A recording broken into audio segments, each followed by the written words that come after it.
ఇందుకేనేమో sir ఇంతకుముందు అనేవారు ఏంటంటే పొద్దున్న నుంచి సాయంత్రం వరకు రోజు అయిపోయిన తర్వాత ఈ రోజు అసలు మనం ఏమేం చేసాం, తప్పులు ఏం చేసాం, ఒప్పులు ఏం చేసాం, అబద్ధాలు ఎక్కడ చెప్పాం, ఎవరిని మోసం చేసాం, ఇవన్నీ రాసుకుంటే నిన్ను నువ్వు ప్రశ్నించుకుంటే ఇది ఎందుకు చేశాను అసలు అని నిన్ను నువ్వు కనుక ప్రశ్నించుకుంటే డెఫినెట్గా నీలో ఒక మార్పు వస్తుంది అని చెప్పాను.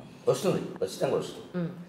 అడిగితే ఈ రోజులు పరిస్థితులను బట్టి రాసుకోవడం కంటే మనసులో ఆలోచించుకోవడం మంచిది. రాసుకున్నది ఎవరికైనా దొరికితే ప్రమాదం. ఇప్పుడు మనకేదో ఒక చెడు ఆలోచన వస్తుందండి, అదేం మనం ఆచరణలో పెట్టాం, గాలిబాటం ఆలోచన. అది రాసేసామనుకోండి, ఎవరో పక్క వాళ్ళు ఎవరో చూస్తే అది ప్రమాదం. ఇంత దుర్మార్గంగా ఆలోచిస్తున్నావా అంటారు. ఆలోచన రాకూడదంటే అలాగా. అంచేతనే పాతకాలపు రోజులు వేరు, ఆ డైరీలు రాయడే ఇప్పుడు రాయకూడదు అసలు ఎక్కడ. ఇప్పుడు మాట్లాడితేనే ప్రమాదంగా ఉంది, రాస్తే ఇంక చెప్పేది రాయకూడదు. మనిషి నిజాయితీగా ఆలోచించడానికి రాయాల్సిన పని ఏం లేదు, దాయాల్సిన పని లేదు. రాత్రి పడుకోబోయే ముందు ఇవాళ నేనేం చేశాను, దీంట్లో తప్పు ఏమిటో ఒప్పు ఏమిటి, అబద్ధం ఏమిటి, నిజమేమిటి ఒక్కసారి ఆలోచించింది. సర్వం పరమేశ్వరార్పణం. ఇదో నాటకం నడుస్తుంది, పరమేశ్వర క్షమించు, రేపటి నుంచి ఎలా ఉండాలో అలా ఉంటాను, అయిపోలేదా? అలాంటిది నాకు ఆ పుస్తకాల పఠనం వల్ల ఏర్పడిన యోగ వాసిష్టం సహా. అలాగే 8:30కి నాకు పొద్దున్న దినచర్య అనుకున్నాం కదా, 8:15కి అయిపోగానే అప్పుడు కాఫీ.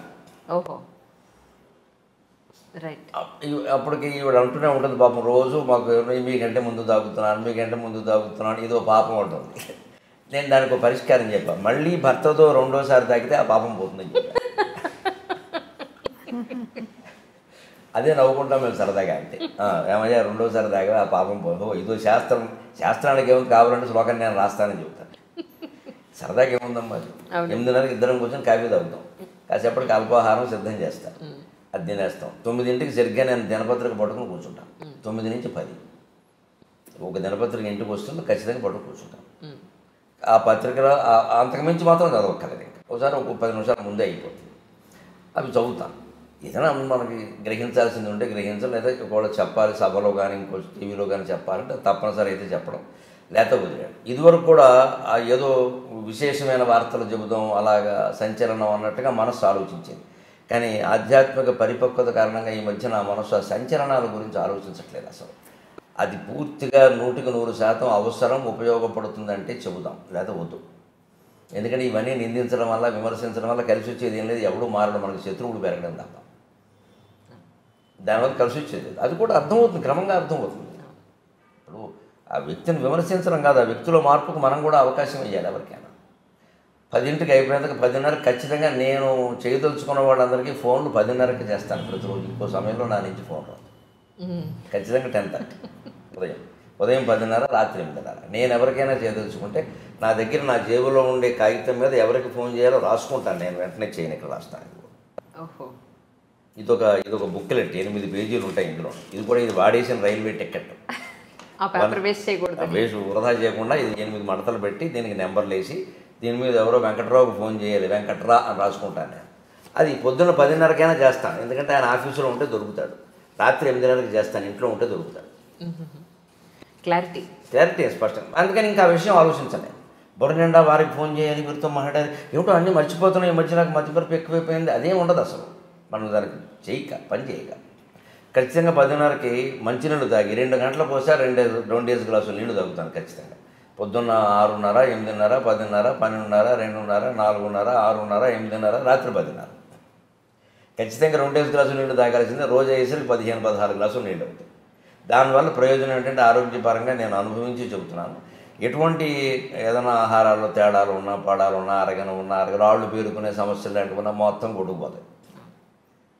మనం తాగేటువంటి నీరులో స్థూల భాగం ఎప్పుడూ మూత్ర విసర్జన రూపంలో వెళ్ళిపోతుంది, సూక్ష్మ భాగం రక్తంగా మారుతుంది, అతి సూక్ష్మ భాగం ప్రాణవాయువుగా మారుతుంది. అతి సూక్ష్మ భాగం నీరు తాగితే ప్రాణవాయువు ఉంటుంది. ప్రాణం ఎప్పుడు నీటి మీద ఆధారపడింది, అన్నం మీద కాదు. అన్నం మానేసి ఉండొచ్చు, నీరు మానేసి ఉండదు.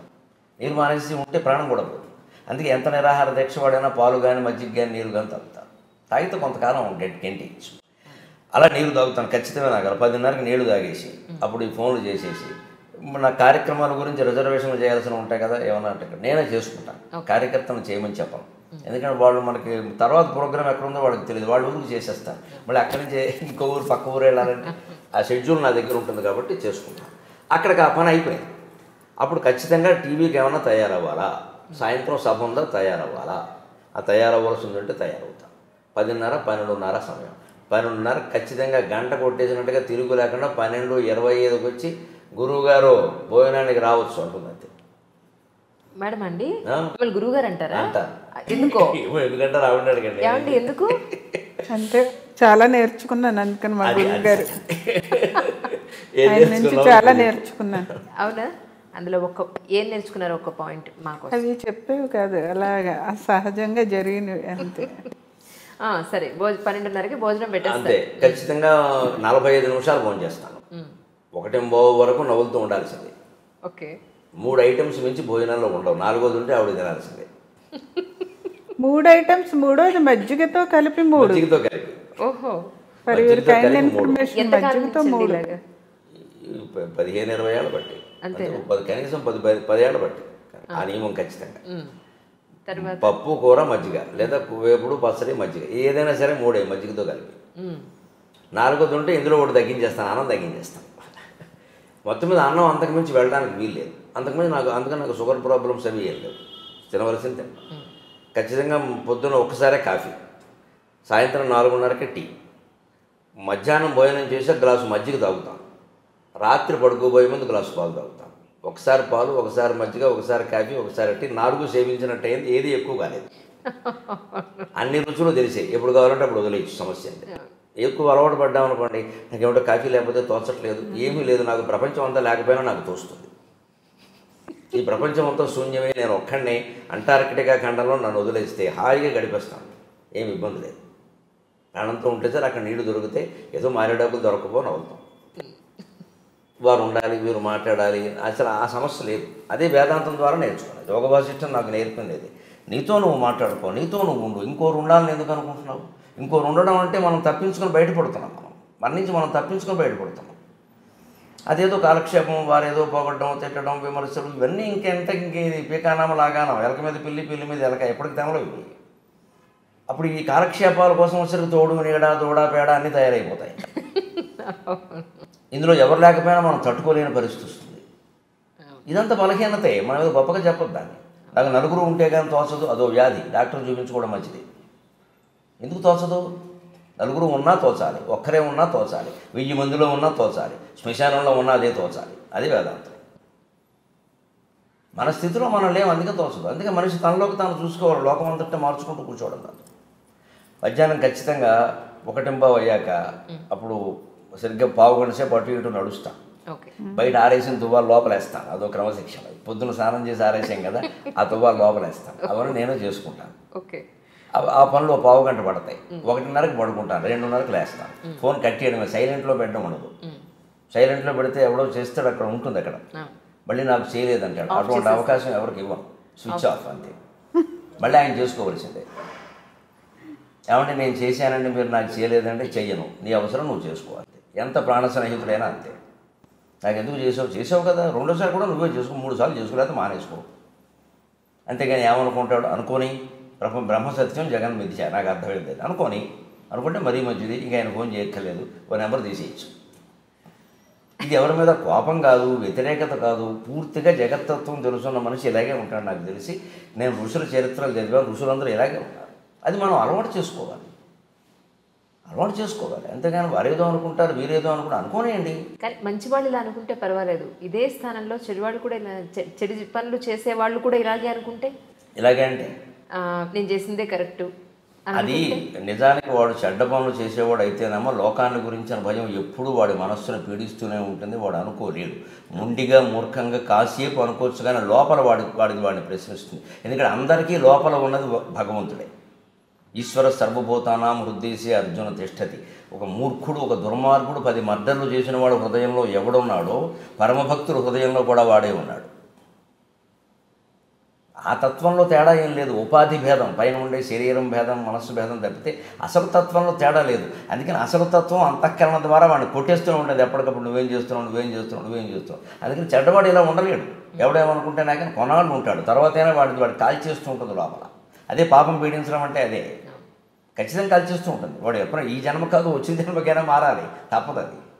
అది వాడి బాధ్యత. అది మనం దాని గురించి అంత బాధపడక్కర్లేదు. అయిపోయిందంటే 2:30కి లేస్తాను. సరిగ్గా లేవగానే స్వచ్ఛ భారత్ చేస్తాను. ఇది మోడీ గారి స్ఫూర్తి. ఓహో. అంటే అంతకుముందు కూడా నాకు కొంచెం ఉంది, కానీ మోడీ గారి స్ఫూర్తి వల్ల ఖచ్చితంగా మన ఇంట్లో మనం చెయ్యాలి అని పెట్టుకుని 2 పూట్ల చేస్తాను, 2 పావు గంటలు, మధ్యాహ్నం 2:30కి, పావు తక్కువ 3 వరకు. ఏం చేస్తారు? గూళ్ళన్నీ దొరుకుతాయి. లైబ్రరీ అంతా తనే దులుపుకుంటారు, గ్రంథాలయం గుడ్డ పెట్టి తుడుచుకుని చీపురు పెట్టి ఏమన్నా బూజులుంటే తీసేసుకుని. నిజంగా మిమ్మల్ని మొట్టమొదటిసారి చూస్తున్నాను ఈవేళ. అంటే యూట్యూబ్లో ఇంటర్వ్యూల్లో చాలా ఏళ్ళ నుంచి మిమ్మల్ని చూస్తున్నాను, మీ ప్రవచనాలు వింటాను. ఎందుకంటే మరీ మూర్ఖంగా మాట్లాడరు మీరు. చాలా ఎప్పటి ప్రజానికానికి ఇప్పుడున్న కాలమాన పరిస్థితులకు అనుగుణంగా ఎవరు ఏది చేస్తే మంచిదని మీరు చెప్తూ ఉంటారు. పొద్దున్న లేస్తే భక్తి పొద్దున్నే వచ్చే పాటలు అయిపోగానే నెక్స్ట్ మీది పెట్టి వింటూ ఇంట్లో పనులని చేసుకుంటూ ఉంటే అనుకున్నాను, ఈయన ఇంట్లో బాగా స్ట్రిక్ట్గా ఉంటారేమో, లేదా భార్యని మాట్లాడద్దు చెప్పిన పని చేయి అని ఎలా ఉంటారేమో. అది ఆ ధోరణి. మీ అభిప్రాయం నిజమే, లోకం అలా ఆలోచిస్తుంది సార్. అంటే మనకి రెండే తెలుసమ్మా. మంచివాడు అన్నవాడిని మీరు ఎవరైనా గమనించండి, కామెంట్స్ ఎలా ఉంటాయో ఎప్పుడూ మంచివాడే అనుకుంటారు. వాడు లోపల చాలా వంకర పనులు చేస్తాడు, బయటికి తెలియదు అది. బయటికే లోపల మంచి కనపడతాడు. పెళ్ళాన్ని ఏడిపించుకు తినేస్తాడు ఆ సన్నాసి. ఆ విషయం బయట పండేవాడు. బయట మాత్రం మహిళాభ్యుదయవాదిలో మాట్లాడేస్తాడు. అది నమ్మేస్తారు లోకం. ఆవిడ పాపం బయటకు వచ్చి చెప్పలేదు ఆ విషయం, ఎందుకంటే ఈయన సెలబ్రిటీ, ఆవిడ బ్రిటానియా బిస్కెట్. ఆవిడ దగ్గర మైకెట్టాలి కదా, అవకాశం కూడా ఉండాలి. ఒకళ్ళు చెప్పింది దానికో బతకనేది కదా. అలాగే ఉంటారేమో అని అనుకున్నాను. అలాగే కొంచెం గంభీరంగా ఉండేవాళ్ళని చూసి మనం కోపంగా ఉంటారు అనుకుంటాం. ఖచ్చితంగా ఉండడం వేరు, కఠినంగా ఉండడం వేరు. నేను ఖచ్చితంగా ఉంటాను, కఠినంగా ఉండను. అసలు కాఠిన్యం అనేది నా స్వభావంలోనూ లేదు. చాలా మెత్తటి మనిషి లోపల, కానీ ఖచ్చితంగా ఉంటాను. ఈ సమయానికి ఇది అన్నప్పుడు ఎప్పుడైనా ఈ పూట ఏముందో 1/2 గంట ముందు తినచ్చు కదా అంటే, ఆ మాత్రం తినకపోతే ఏమైందని ఖచ్చితంగా అంటాను.